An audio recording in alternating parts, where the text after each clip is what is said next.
There's something I want people to learn that, and I think I have said it, no one cares. And the moment you help people, they're allowed to actually disrespect you because they never asked for the help. You're the one who sent yourself to help them. Believe you me, people have options. People, Anita, they people do have options. They really. If today I ask you for 10K, yeah, I already know who is the next person if you don't have. At just a glance. Tuchukue loan ama tusichukue loan because mimi nataka loan. Sasa loan ni lazima tuchukue because we have the good debts and the bad debts. So basically we cannot live without loans. Going to say, what are the signs someone is in an unhealthy debt situation? And I thought that would be I really love easy to roll off the top. It's not. Okay, yeah. So one of the biggest signs that you're in a very unhealthy debt situation is... Why do I feel ashamed to say I have a debt? Can you help me out? So, if you find yourself that you're ashamed of the situation that you're in, you're not ready to change it. Is that a good debt in this case? Because we have the money. I have, let's say a mansion goes for like 20 million. I have the 20 million. Would I rather take a mortgage or invest that 20 million? First of all, I have reservations around mortgages, and I think my clients already know that. Yeah. If you follow me, you already know that, because there's no way I'm going to get a house that cost around 9.5 million, and within 15 years of paying the mortgage, the house is 50 million. I have paid 50 million. The math is not mathing. We have other options of credit where you can do the home ownership. Yeah. Like,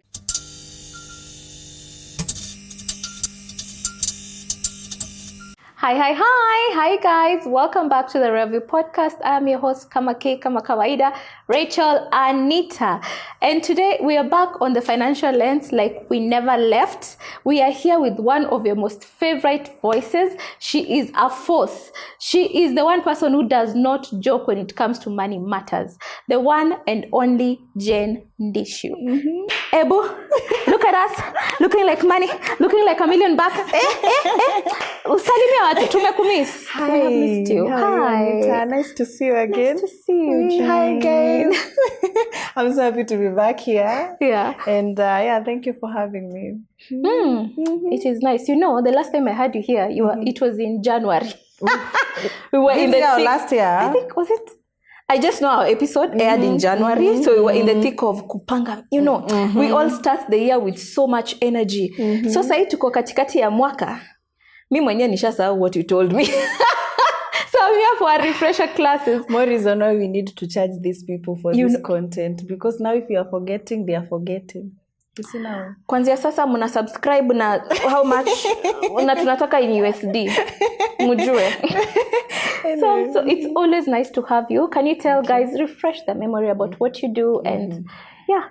So guys, my name is Ndichu and I'm a financial advisor. What I basically do is to help you guys with your money, to make sure that you don't only chase your money is actually making more money and giving you the lifestyle and the life that you really want. That you want. Now, you know, we can't talk about, money here and there. We are living a good life. We are enjoying. There's one thing we always forget to talk about.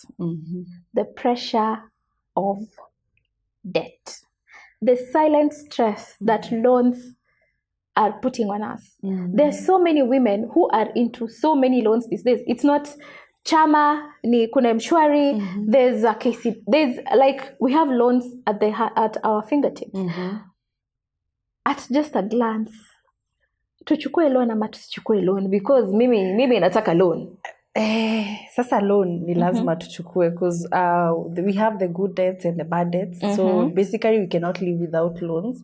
They help you get what you really want, but earlier before you get there. So like you either save for what you want or you take a loan and pay it, so you like get to enjoy the luxury of something now, or you have to do the delayed gratification, wait for 10 years for you maybe to own that house or for you to buy that car. So sometimes because we don't have that patience for most of us, we choose the loan way. So we have the good and the bad debt. So this is something we have to do, but now the problem is now the other side of the bad debts. What is the reason why you are getting into these debts?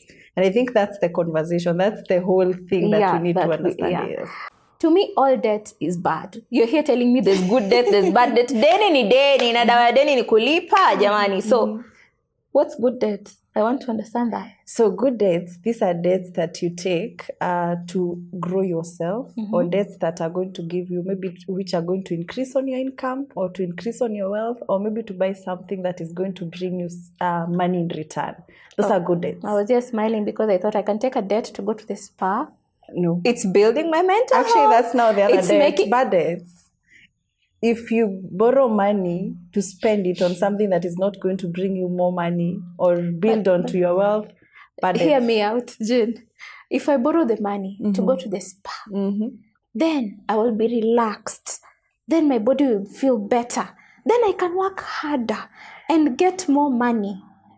Anita, we had a conversation about the only way you pay yourself is by making your life more easier. And how do you make your life more easier? By making sure that you are creating some passive income or some investments for yourself. So if you're not setting your money aside for investment purposes to make you more money, you see the way I was telling you make money while you're sleeping. Yeah. That's not what taking care of yourself. The spa thing, that's a want. That's an expense. So if you borrow money for an expense, that's called living beyond your means, and that's a bad debt. Thank you. Okay, so I feel so bad. You're always attacking me. No, you guys, she's here again. She's doing it again. But anyway, I love it. You're always raw and truthful, and that's what I love about you. So what's a telltale sign that someone is my village people have come for me.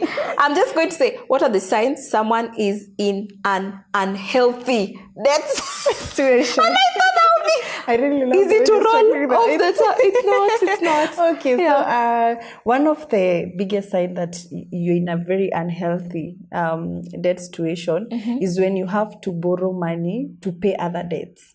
So, for example, like you owe, maybe let's say Fuliza, Tala, Mshwari, and now you have to go to another, maybe Okash to pay these other debts so that your limit can go up.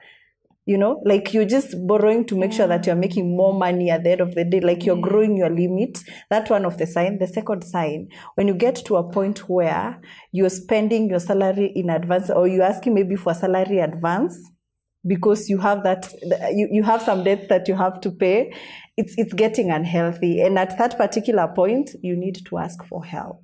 Because now it's going to get you to a point where debt recovery can even take 2 years. I've seen people who take even 5 years before they get out of debt and they say they are debt free. So the whole thing, if you find yourself in a situation where you're borrowing one debt to pay others, call for help. What if I'm borrowing one big debt to settle 10 small so that I can only have one big one to deal with? Isn't that like proper financial management? Because I'm managing, instead of 10 people calling me, I only have one. Actually, that is one of the methods of paying off your debts. Oh, really? We have like different methods. We have two main ones that most people use. One of the method is where you like identify like the smallest loans that you have, and then you start with those ones. So they give you the motivation to go to the highest ones that you are really owing. And then the second one is that one where you debt consolidate. It's actually called debt consolidation. So at this particular point is where you go maybe to your circle, which is more affordable loan than maybe what the mobile loans. They are quite expensive. So you go and get a bigger loan, pay off this Fuliza, Tala and the other expensive loans, and now you have one repayment plan. But if your idea is to borrow that one big loan, because they are not going to get to you, maybe people, maybe your guarantors or something, like you are running away, you are not willing to pay that big loan. That's also like a debt cycle. You're just borrowing to one loan to pay the other. But I feel like we've really normalized this thing because, like you said, debts are literally at our fingertips. Nikifungua tu simu, hata before anything, hata mtu ako kamiti, you just send me, do you want 50,000, 100,000? And Anita is feeling like eating KFC. Maybe I just wanted KFC at 350, but now you're offering me 50,000. So what should I do to hold back myself from taking the 50K? Because, money is at hand. So one of the things around debt management, which is the biggest problem, most of the time we find ourselves in that situation because we have very bad financial habits. So the first thing that you need to work on is the first thing there. Like, how is your relationship with money? When you receive your money, what is the first thing that you do? Do you have a budget? Where does your money go to? Most of us, because you have maybe a stable source of income, or maybe you believe in yourself, like we came from a system where we were shown how to believe ourselves. So we have built this kind of a belief system where Anita knows that me, I can never be poor. I will wake up, as long as I'm alive, I'm going to try. So every time is a situation where you don't want to have a money conversation and know maybe how much you're earning. So for you to really make sure that you're getting the right debts and to make sure that you don't get to that point of borrowing and getting tempted, you need to work on your financial habits. This is where you make sure you have a good budget. A good budget means a workable one that has a places for your expenses. I think I even mentioned in the other episode. And then a place where you pay yourself first. So at this particular point, what will you be needing the money for? So even if they give you those tempting messages, I can give you 1 million to do what, it's not in your financial goals. It's not in your financial plan. So you'll not have the need to look into it. So the first thing, work on that. Those financial habits, yes. So Jane, should we pay debts or build our savings or invest? Which one are we doing? Because pesa ni ile tuko tu na 100,000. So first of all, paying debt is non-negotiable. You borrowed, you should pay. But if I pay all the debts, I won't have anything to eat. Now that's where we come in. Okay. We have something we call a debt repayment plan. So this is where we analyze the situation. Anita is earning 100,000 per month. Anita lives in a house where they are paying rent of 25,000. They need maybe to have this amount of money for the living expenses. What is remaining? That one can go to our debt repayment. As I said, getting out of debt can take 1 year, can take 2 years, can take 3 years, can be 5 years. Some people are even in debts where they will take even 10 years before they recover. Because one of the things, if you don't save and invest while you're paying your debts, chances are you're going to get there. Because one of the reasons why most of us are in debt is because we did not have enough money to sort our living expenses. Or maybe we had an emergency, meaning we did not have an emergency fund. So that's why we went to borrow. So at the same time, the first thing, you need to have a savings going on for your emergencies as you're trying to get out of debt. And if you get yourself in that situation, negotiate with these people. We can negotiate? Yeah. They know that you can run away. They know that you can run away. Let me tell you something. As someone, I have ever had auctioneer. I think I said this even the other time. I made a bad financial decision. The auctioneers came, they were at my door. They were, I don't think those people understand. Your time, hakuna kweli. Ni, what do you have? Laptop, TV, everyone out. Wewe mwenyewe unasimamishwa. You're shaking. They literally shake you out. So how, you mean we can negotiate? You can negotiate. The problem is, you see, like, by the time you get to that point where they're coming for your thing, they're doing the possessing kind of a situation. One of the things, you have defaulted. So one thing about it's hard. These loans, you don't need to default. You don't, and if they are secured loans, kwanza the secured one, those ones are going to take away everything. That's why we have the auctioneers and everything. Face your fears. I always say don't run from it. What can be salvaged, sort it. Start maybe with the high pressure loans, like whatever you have, the secured loan and such things. Best believe, coming up with a debt repayment plan is the only thing. That's the only solution That's the out. only solution. What if I fake my debt? Because Rachel, Anita can there are things. There are things how which low are can hard. you go? And first of all, let me now bring you to perspective.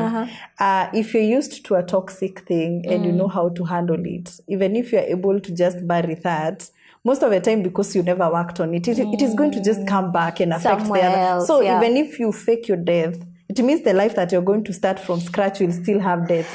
How many debts can you fake? Okay.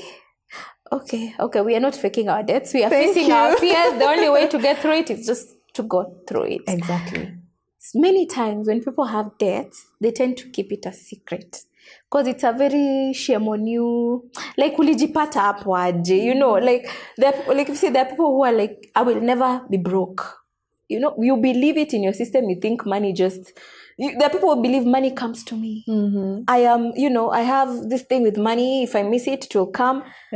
Then you find yourself in a situation. One, like, there's the most relatable one, maybe to me, is that you're always one health bill away from poverty. Yes, you can have that insurance, but sometimes it can stretch you thin. You get there. Now we are here.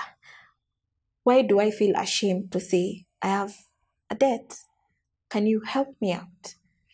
So, if you find yourself that you're ashamed of the situation that you're in, you're not ready to change it. So I'm going to tell you, for the clients that I have worked with on their debt repayment and debt management sessions, one of the things that I require them to do is first communicate that they're in a financial crisis. And that's because Anita, the moment that you tell yourself you're beautiful, nothing comes in between there. I know, girl.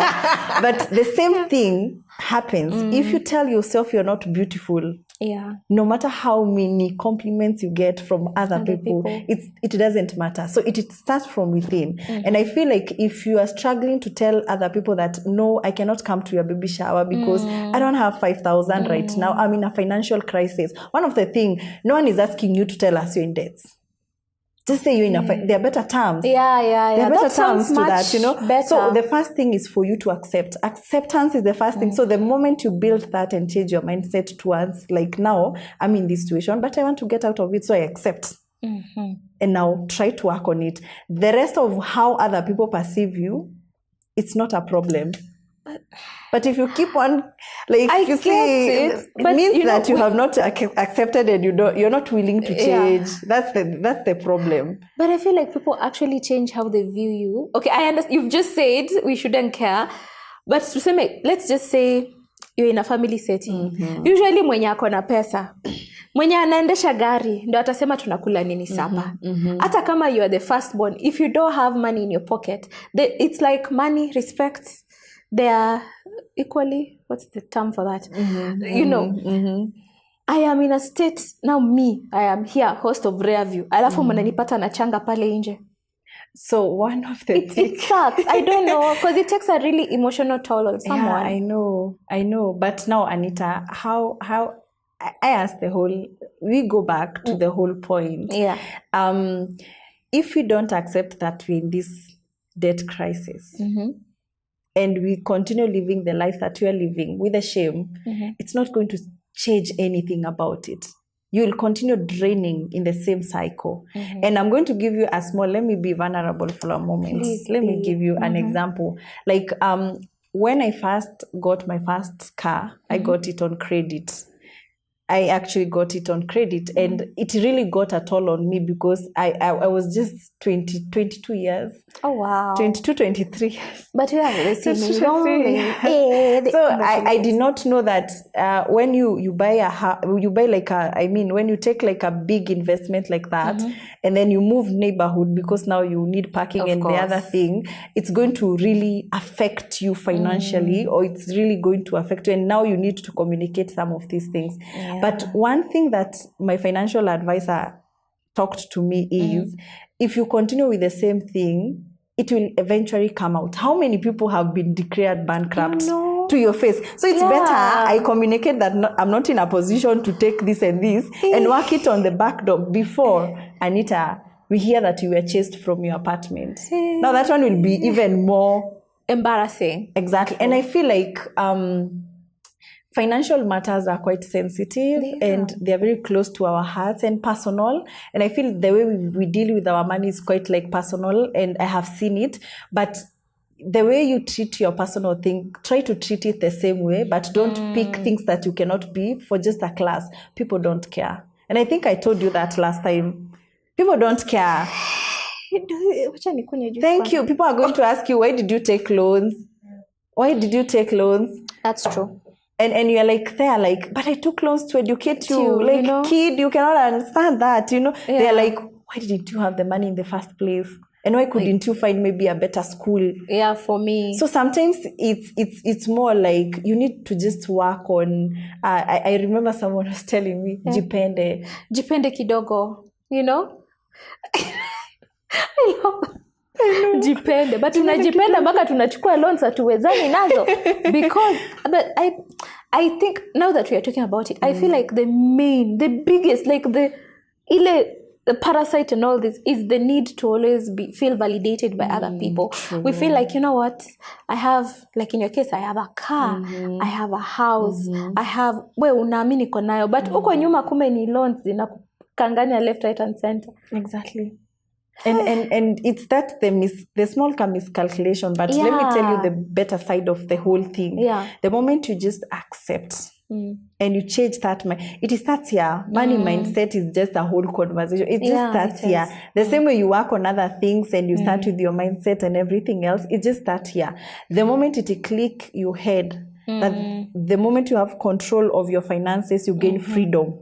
Yeah. Nothing stops you, Anita. You don't actually even care what I'm going to. Like, what are you saying, guys? It's just for a while. My goal is on the next car that I'm going to get on cash. It's not on this one that you think is on credit. Guys, I'm working on the situation. But you see the bigger picture, the bigger picture. Back to good debt, because I've had this conversation with someone.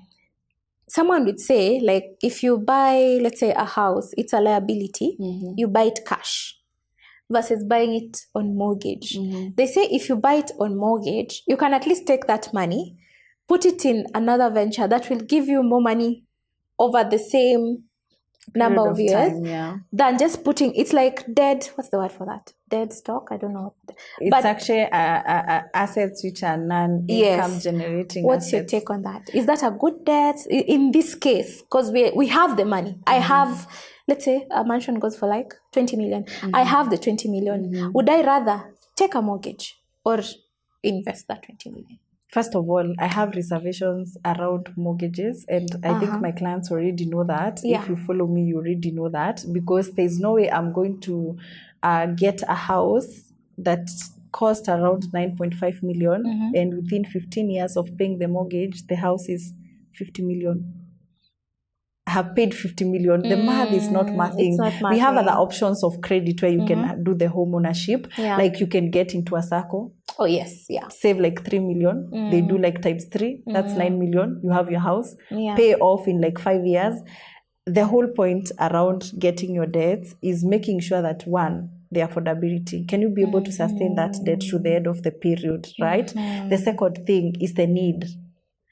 If you're in a place where maybe you're a parent and you have kids, a house is a non-negotiable. Even if it is not an income generating, you need to house your kids. And if in a financial position where you can afford a house, you better take that opportunity right now. Don't wait until retirement. You have no idea what will happen then. Our whole point is now to look at the less expensive or more affordable credit or options that you have. But if you are younger, I would suggest you take the credit. If you're older, like you're 50 years, don't get a mortgage, don't get a loan. Take the 20 million, let us invest. I'm hoping that you have some money for pension. That one will create a passive income. So also the stage you are in and your age is a whole determinant of, should I do cash? Should I do credit? Also, like your income levels, should I do cash? Should I do credit? Like there's so many factors around it. You cannot just pick and say, no, people should not take mortgages or take loans. We need to know, because there's people who work with banks and then they get like 4% for their mortgage. I'm going to get the mortgage at 4%, not the SACCO at 12%. But me and you, maybe we are getting at 16, 19%. So it doesn't make financial sense. What I'm trying to say, before you make a financial decision, make sure that you are well versed with the knowledge around the whole point or the whole decision you want to take. And we can call you for that. Thank you. How awesome is that? So, thank you. In your experience, do you feel like women tend to take more loans based off either necessity or people-pleasing tendencies? Do we do that as compared to men? Actually, it's, I think men do that, do have many loans Really? than women. You think so? Yes. Why am I surprised? I agree. Statistically, men do, because men have a lot of responsibilities. Like, in a nutshell, a man's money is our money. Even in the society, even me as a financial advisor, if I'm going for a sit-up or for a session with a man, I don't pay bills. But if I go with Anita, most of the time we're going to look at each other and I feel like, bring the bill, because, but for a man, most of the time, people just expect you to spend. So most men are in debt. But now, funny thing about women in debt, we borrow because of other people. Women have a soft spot of having their life all together and living within their means and managing their money better. But when it comes to other people, they will take a loan for their husband, they will take a loan for their mother, they will take a loan for their toxic sister. They're going to do it for everyone else because we have that soft spot of we were trying to save the whole community. Yeah, that is the saddest part of it. I agree. You agree? You feel it? I think I've done the same. I think I have done the same over and over. Like, I don't think. I know. And I don't know why. I don't know if it's a physical or mental thing God gave us deformation. Because you can't. I don't know. I don't know if it's just me, but I cannot see my friend suffering and niko na fuliza limit ya 2K. Tuko na 2K. We have 2K together. You can borrow. Yeah, I think women just have that soft spot around wanting to save the whole world.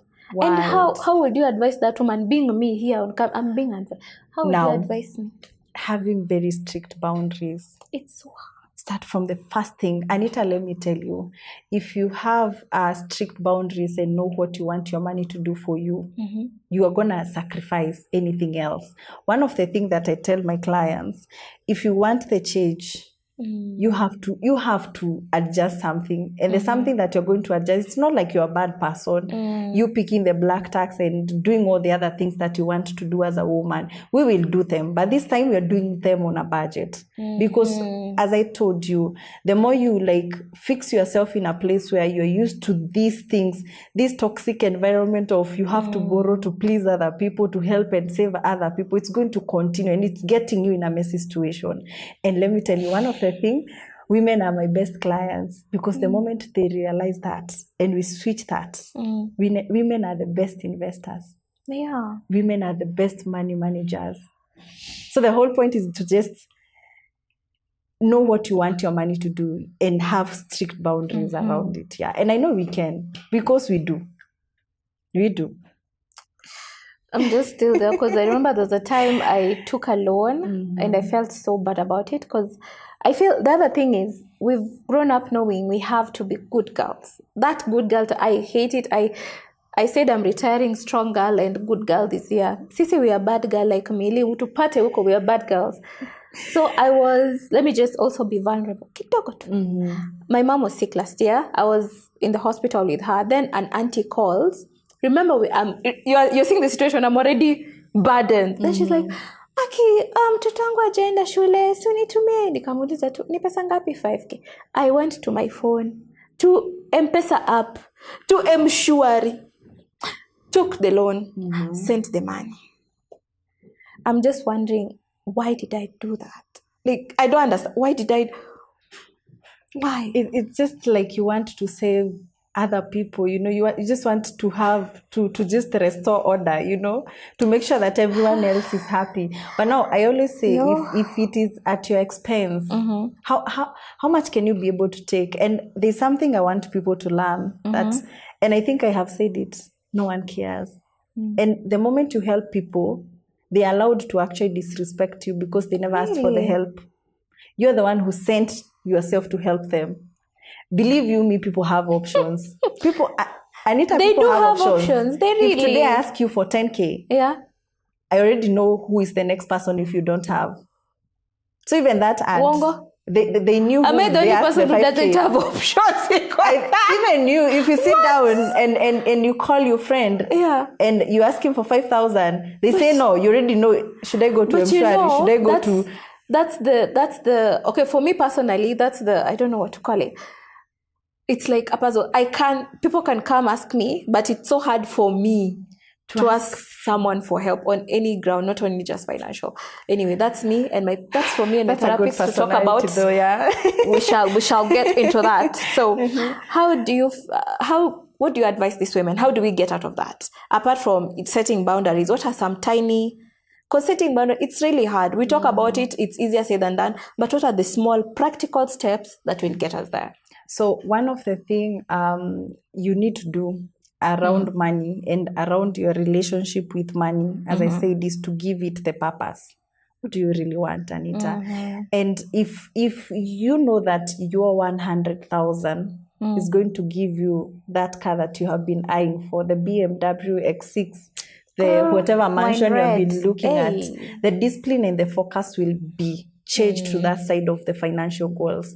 Most of the time, we really know what we want and wish for it, but it's always a dream on paper, but we have not practically gotten there. So you will find, and women are just good human beings. Yeah. Have you ever thought of how a woman is going to just switch into motherhood from a lady who was just sleeping for, 12 hours to a lady who is sleeping for 1 hour with a husband? You're welcome. So if you can be able to switch to that, that's the whole thing. We can you do just it. need to look for a higher purpose and a higher reason why you need this. How bad do you need this financial freedom? How bad, Anita? What does it mean for you to budget every month? What does it mean for you to have those financial goals achieved? What does it mean to you for savings and investment? What is that going to look like? Anita at 40, Anita at 50, Anita at 60. Have that picture in mind. Best believe the whole mindset and the whole concentration is going to go that direction. Wow. And I have given you a practical example of how we switch. Yeah, we're just amazing superhuman beings. I don't know how we do it, but it just clicks. Yes. Like I think that motherhood example, people always take pregnancies for granted. Like you get pregnant, you're like, you know what, the baby will come, him too. But once you hold that baby, I think something that's just... So you will just do that to your finances. Yeah. Which makes me think, now that, let's say I'm a liberated woman, now I am baptized, I'm new, I'm all that. Then my friend comes and asks me to be their guarantor for their debt. How do I ensure that me, myself, by being a guarantor, because it means I will take up that loan if that person does not pay it up, how do I safeguard myself in this situation? So I'm going to give a common structure of how you guarantee people loans. So if you want me to guarantee you a loan, one, I have to know why are you taking that loan. And you remember what we said about good and bad debts? Bad debts are not paid because they are not coming back. Yes. Good debts are paid because we have an income that is coming on it. So if this person is borrowing 1 million to pay their rent or to pay for a wedding, best believe, even if I guarantee because I want that relationship to stick, I'm guaranteeing money that I can lose, or money that is in my emergency fund, money that I know I can be able to pay in the cost of friendship. But if it's a person who we don't have a relationship outside the money, the circle situation, I'm going to tell them, you know what, my limit is over and above. Right now, I cannot be able to guarantee. So ask the right question. What do you want to do with the loan? If they want to keep it secret, then I cannot be your guarantor. Yeah. Why should I guarantee you and I don't know how you want to spend this money? So you need to understand what are you doing with that money. And I think these are the things that, we just normalize. Yeah. We just normalize people really taking advantage of us to a point like you don't want to lose that. They are not you don't want to lose you don't want to lose them. But they are not the but thing. What is it costing you? Yeah. So if you don't tell me why you are borrowing, hey, I feel like I've not been asking those questions. And ask them, how are you willing to pay off this loan? Where are you going to get the money? If you don't, if they are not employed, why are you even? You are not employed, so you want me to pay the loan for you? In short, you are borrowing me. So you're just. I'm not saying that you should not guarantee, because one day you will also need a loan, and you will want someone to guarantee you. But I'm saying, weigh the risk. And then ask yourself, is this within my risk profile? Yeah. Then accept or decline. Okay. Again, a very nice and strong boundary right there. I really want us to set in this good debt. Now, you said when you take a debt to like build a business or something, like with the money guaranteed back, it is a good debt. Now, do you know why auctioneers were? You've not even asked me, Anita, why were auctioneers at your place? Coming at your place, yeah. So I took this debt. Okay. Me and someone took this debt. About 2 million shillings. And I think we were 24 at that time. I was 24. And again, why do these people give us? Mbona mnatupea deni? Aki me, by the way, that's the other thing. Why are you giving us? You can afford. I can't. Yes. Why are you giving us? Every time I hear that, it's called that credit, whatever, inaanza na M inaisha na I. I just fear. Nikiwasikia. So we took this loan, about 2 million, set up a business. We had done all the research. We were like, this will happen, this, because we had done like businesses for a couple of years before then, I think about 5. So, wow. Took a set, took a buy V2, hired staff, did promotions, did flyers. We're in the age of flyers 6 years ago. Social media wasn't as, okay, maybe. Did all those. Hey, unadhani clients walikuja? Hawakukuja. Nilikuwa nalia nikitoa bubbles kwa mapua kwa choo. So that's how I ended up. So if there's another woman like me who took a loan for business, how do we guarantee that because the world is very, COVID happened, you took a loan in December, January, COVID, what happens? Because not all of us really want to be in that situation, but here we are. First of all, a good financial advisor or financial expert will tell you, never take a loan to start a new business. Hey. We take loans to actually grow an existing business model. So that was like my first mistake. We don't take loans to start because it's a high-risk venture. Business is not a low-risk investment. It's a high risk. And that's why business is going to give you a higher return on investment as compared maybe to a money market fund, maybe government bonds. You can make more money in the business. But now, if you are getting higher returns, that means you are risking higher. So we don't get debt for new businesses. We do get debt for an existing business model. And one of the things, if you decide to say, Mimi, I'm a high-risk investor, because we have people who are high-risk investor. Yeah. If you're a high-risk investor, have an exit plan. Have an exit plan. To the in business your business or model, to the debt? In your business model, have room. Okay. And have a plan on what if the business fails. You should be able to accommodate that financially. Wow. If you decide to take the high-risk route.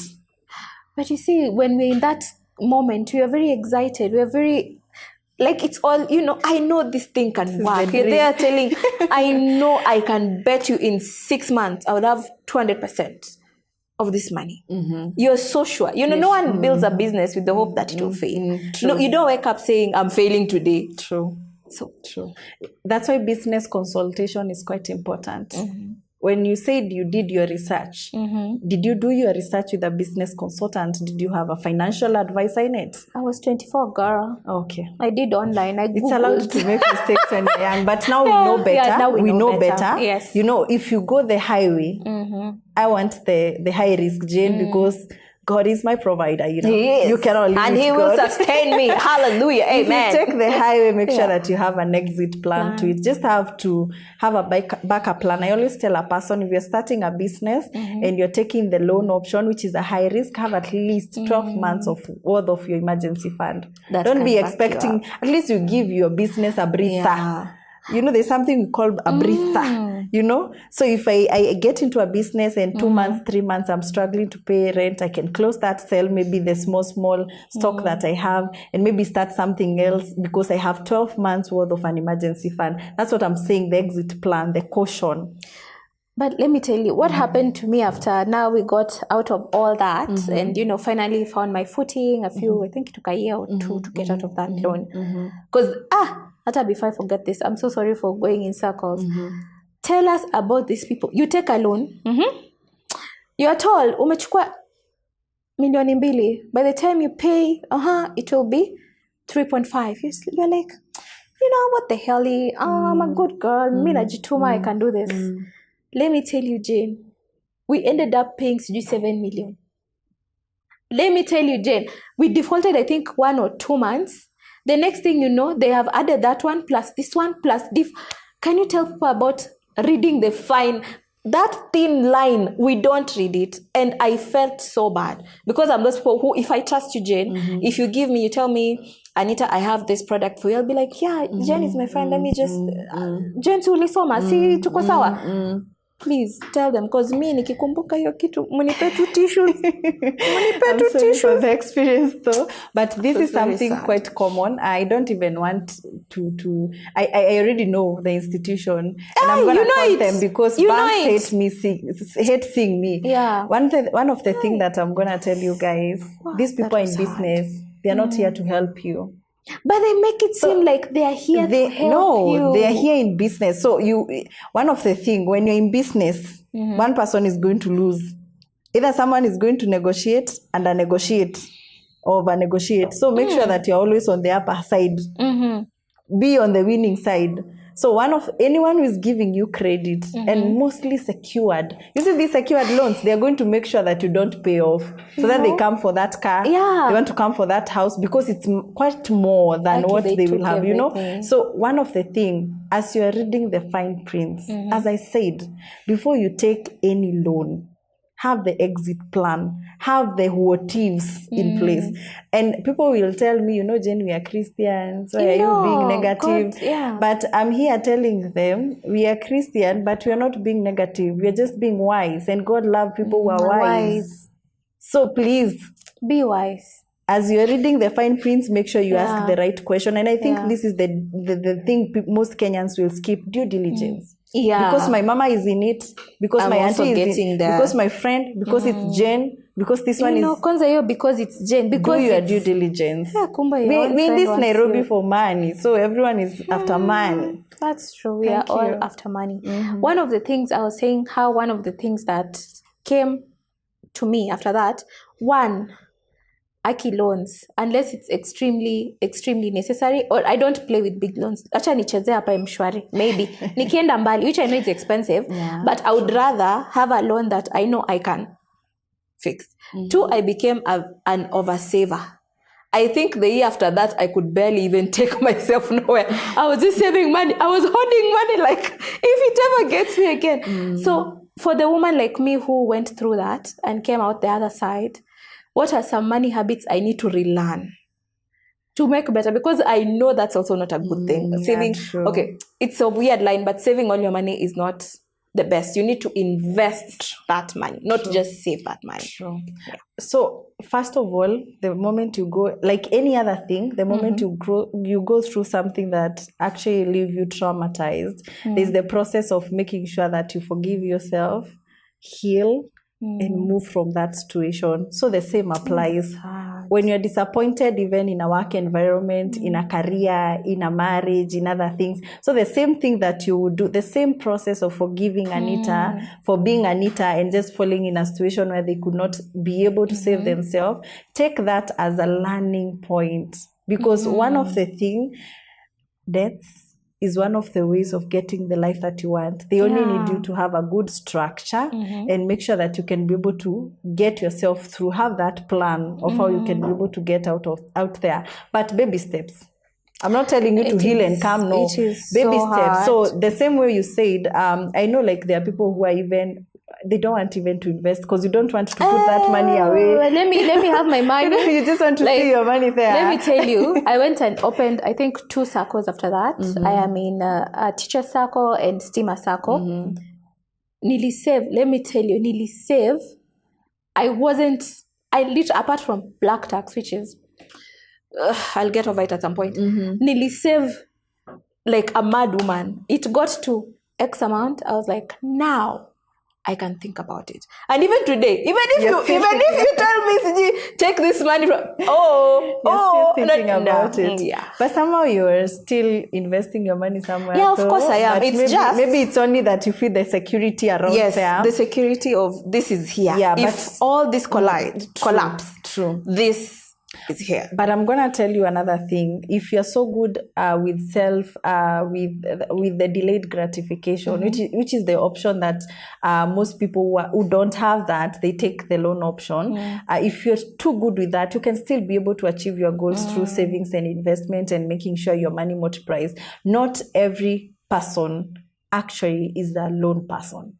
I say not everyone will take a loan. Honestly, so if you're not there yet financially, don't force it that everyone is in a circle to get you can be able to get where you are. The whole point is it's going to take a longer period of time than it would have taken you with maybe loans and everything else. But if you're that person who is okay with the delayed gratification, the whole point and the goal is financial freedom. How we get there doesn't matter. There are so many routes into it because we are different people, different personalities, different grounds, and different traumatic experience. So we cannot have the highway, all of us. We just have to. Yes. Oh, wow. So what's your take on having an accountability partner? What's a way to track your debts, repayment, such things? How do we, even some people have been going to therapy because of this. How do we get there? What are practical steps? So one of the things, having someone who holds you down is quite very important because it means they'll keep you in check. But you also need to make sure that you have a person who is giving you the right information. And this is why I always say, if you're in a problem, look for an expert. It's always actually less expensive than doing it maybe your own way or with someone who doesn't even understand or someone who even is in the same situation. So you guys are there, two of you with the same problems, trying to hype each other. Leading the blind. Exactly. So this is where now we come in as financial experts. You can have a financial advisor as your accountability partner. So what we are going to do in this session, we are going to identify first, what is the problem? How did you get yourself there? How did you get into these debts? Two, we are going to gauge, can your budget really accommodate you paying off this loan? And then we are going to choose which debt repayment method are we going to settle for. I mentioned the two, there are actually three. Most common one is the two of them. And then once we identify that plan, now we will have regular sessions to make sure that Anita is not weighed, because financial discipline is the hardest thing. It is. Let me tell you, it is. And being someone who has been disciplined and indisciplined, I feel like currently I'm in my indisciplined era. Because sometimes life can throw very crazy balls at you. I would say for me, before last year, I was very saving. Oh, hey, don't get it twisted. My savings are in check. Don't get that twisted. But then I lost someone really important. I lost my mom. Then after that, I was like, hey, say life. Situkule tuishe Jane. Situkule. We are here for a short while. So I don't know if it's a traumatic, if it's because of that experience that I've become really easy this day. You just and I'm feeling so bad about it because I feel like I was a better financial planner before. I don't know how to get out of that because right now I'm really stuck in that cycle. So one of the things, we are human beings. We are not superpowers. And I tell people there's room to breathe. There's room for mistakes. So the whole point is making sure that by the time you're breathing and taking everything else and the decisions that you're making, they are not building up into a bigger problem. So this time that you're taking to heal from everything, to move from everything, because we are human, we are weak human beings. We need to really have that time, So we cannot assume a picture perfect. That's why in financial freedom, we have something that we call miscellaneous. We have something we call emergency fund. Because we know these things are going to come on the way, but don't take a lot of time because it might cost you. I always say the more you postpone on something that you need to handle, the more it piles up, and it means that you're going to have a bigger problem to deal with. But it's okay. It's okay to grieve. It's actually okay to go through a season where you don't want to look at your money, to look at your finances. It's okay for me to blow my money. No, that's what I heard. That's what I heard. Girl. That's what I heard. You're just a girl, so. I'm just a girl. I can just see that. But I mean, don't take a lot of time in that situation that can lead now to bigger problems. We don't want that girl to be a girl in a financial mess. So don't get yourself I get there. it. I get it. I totally understand. I know I have my limits. Like I said, my savings, I'll be damned before they're touched. I'll be damned. Yeah. So we've talked about healing, all that, and all that. Okay, I've forgotten what I was going to say. Yeah, I was going to speak about chamas. What's your take on chamas and this?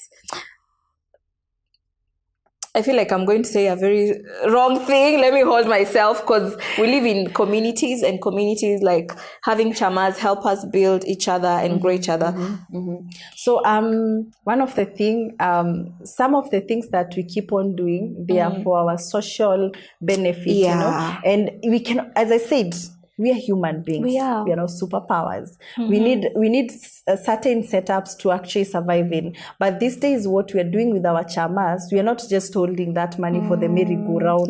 We can actually invest this money maybe in a bare minimum investment like money market fund. And then at the end of the year, the 1 million has grown to maybe 100K. And we decide, you know what, girls? Why can't we go to Nanyuki and have a kambuzi there and have fun? And so the social thing is going to grow. And now you will start having conversation of how can we make this money merry-go-round situation be something that we can build up in. And let me surprise you.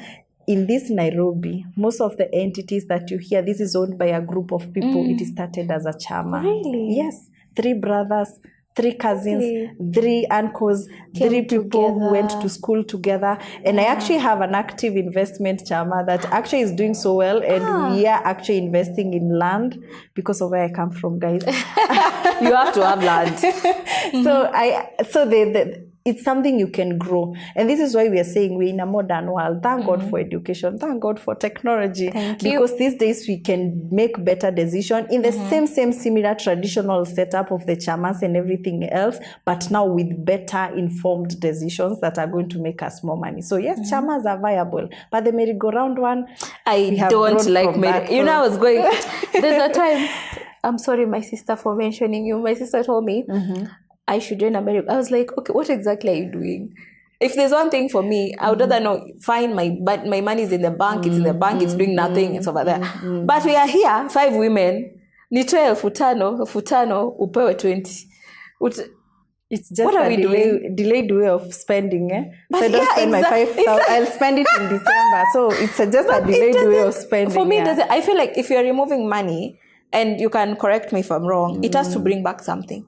Hata kama ni 2 shillings, hata kama ni 5, it doesn't have to be like a massive amount. But I feel like every coin that you nimekuwa financial advisor. Ebu mwenyeke camera. Every coin that you like goes somewhere. If it's not paying bills, if it's not, you know, it should bring back something. Exactly. I'm overthinking. No, actually that's the whole structure. So even if you'd be in that chama, there's so many models of making, even table banking. Exactly. You're going to get the interest and be able to do more on it. But for social reasons, some of us are stuck in the merry-go-round because now we are cousins. Now, what is going to happen if I tell them, now you know what, cousins, I have 2,000, but because I want this family thing to continue, I'm going to do the 2,000 for social. So you also like identify how much can you be able to let go as money that is subject to inflation and other things, you know, because as I said, we are human beings and we need the social relationship. We do. There's no picture perfect to financial freedom, so we have to live. But you also now have to gauge the risk. How much can I? You cannot be putting aside 100,000 in a chama like without interest. It doesn't make, but you can put maybe around 2,000, 1,500. Well, you know, makes a lot of sense now. Yeah. Wow. Okay. So today tumeguza kila kitu na msitukuje wa Kenya, hata si tuko na niko na loan. As I'm speaking here, I have a loan.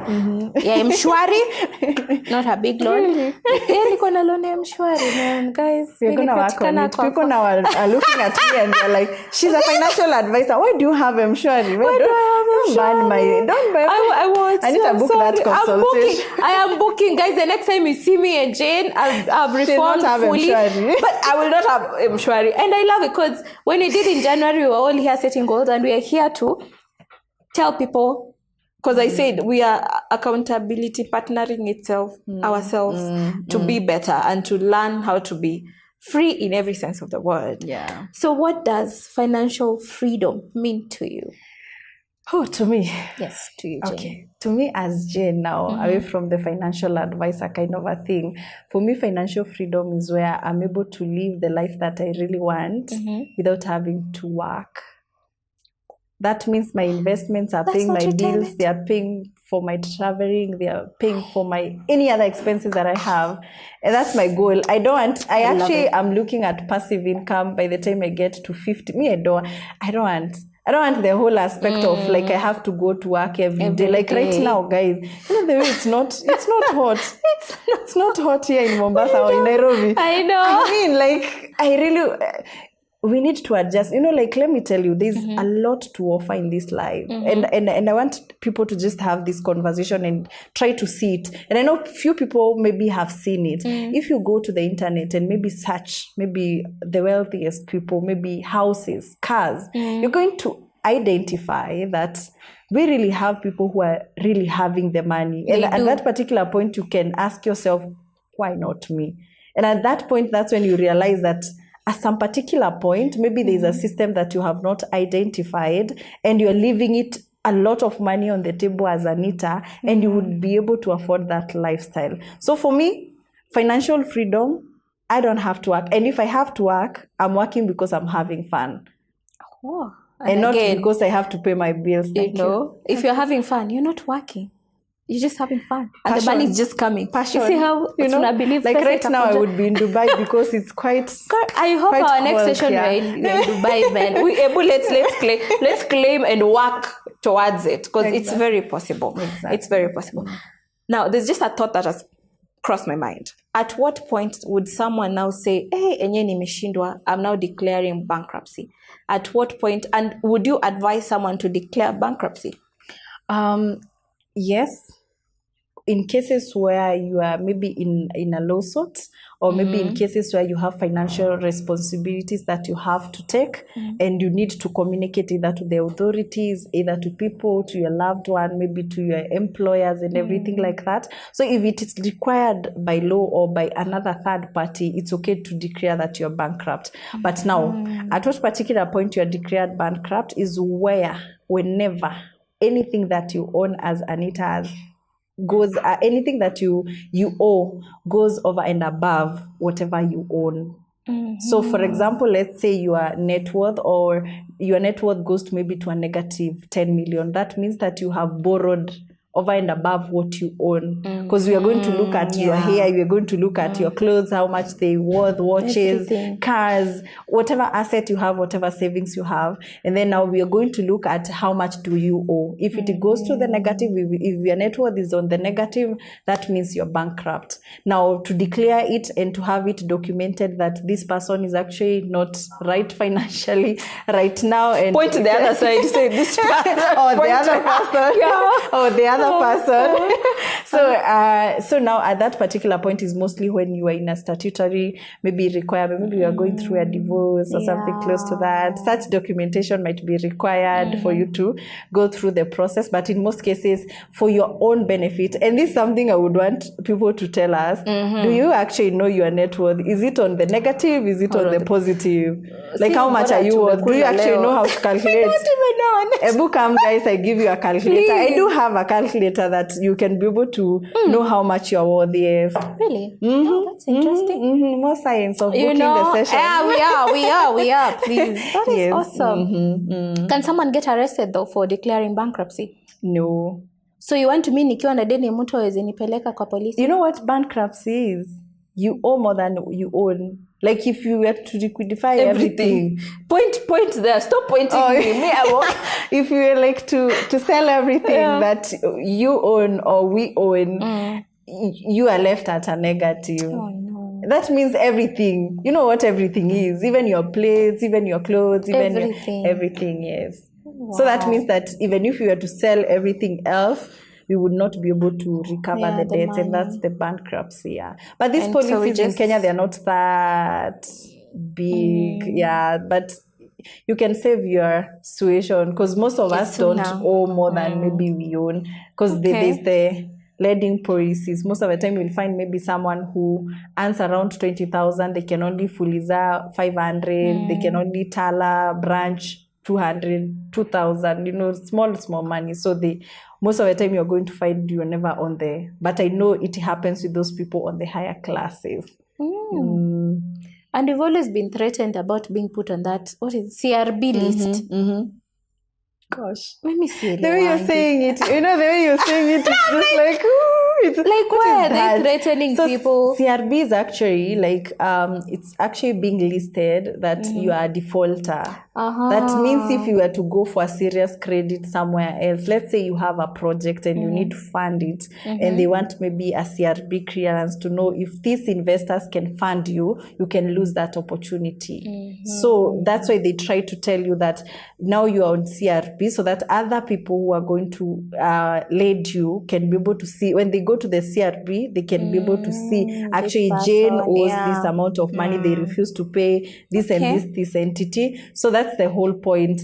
And it's actually important to clear yourself from there in case you're that kind of, as I said, if you're that kind of a person who is more and passionate about financial freedom, because in one way it's going to catch up. But if you're a person who is okay with the bare minimum, that's okay also. Life doesn't have a manual. I actually came to learn, like, allow people to live the way they want. Don't force people to be financially free, to invest, to buy cars, to do. No, let them be. It's just life. That's them. That's where they want to get their purpose to. Let people be what they really want. But if you feel like you need to work and do more on your financial freedom journey, it's actually quite important to make sure that you have the freedom. Yeah. Wow. So I feel like I've covered everything about these loans and debts and left and right and center. So what's your parting shot, Mama?